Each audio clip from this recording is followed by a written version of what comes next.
I think cancer is a very hard thing. It's a world I never wanted to know about. Just put one foot in front of the other and hope there's not going to be another attack. I started having back spasms, and my mother got worried, so she took me to the pediatrician, said he thought I had leukemia, and sent us over to New York Hospital. And he said to me, "Am I going to die?" You know, I was 9, and that was all I knew about leukemia. And I said, "If you do everything the doctors say to you, you're not going to die."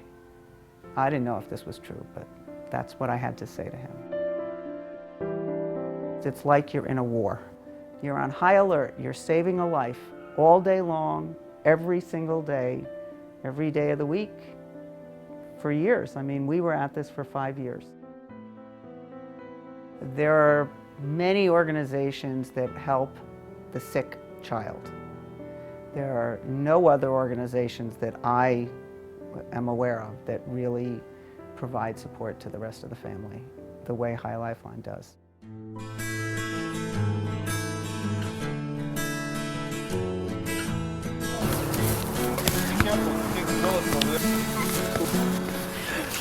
We all hang out together, we go play sports. My dad's the coach of my brother's team. I was watching a football game, I think it was like Jets versus Broncos. Don't ask me how I remember that. And they turn the TV off and they say, "You have cancer." Like, oh my gosh.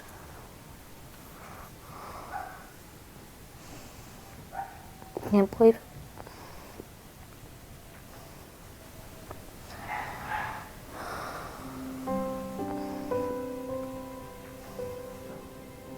You tell your son, no matter what, you love him, that we're there for him, and you don't let him see you break. If he sees that, he might not fight as hard. I fought a war. But if you believe, you can win. So I tried, and we won. He was a trooper. Yeah, he's my hero. Yeah, mine too. Chai Lifeline, they make the whole cancer treatment and everything you're going through more bearable. And Max actually has a nickname. Yes. Miracle Max. Miracle Max.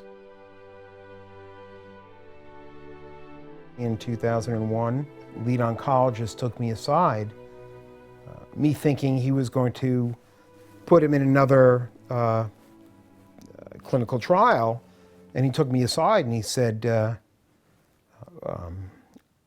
"We're at the end. There's nothing more to try." But now I've got my son sitting in another room. So I hear news like that. You have to be strong for your son.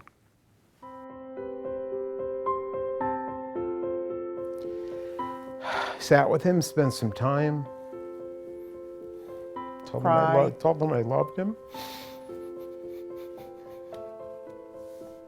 And he passed. I think that the camp that Max went to may have had something to do with prolonging his life. Oh, as much as the doctors, right. I don't think as so. much I as the know medications. So. He loved Camp Simcha. His first question was, "Can I go back to camp? Not am I going to die, but can I go back to camp?"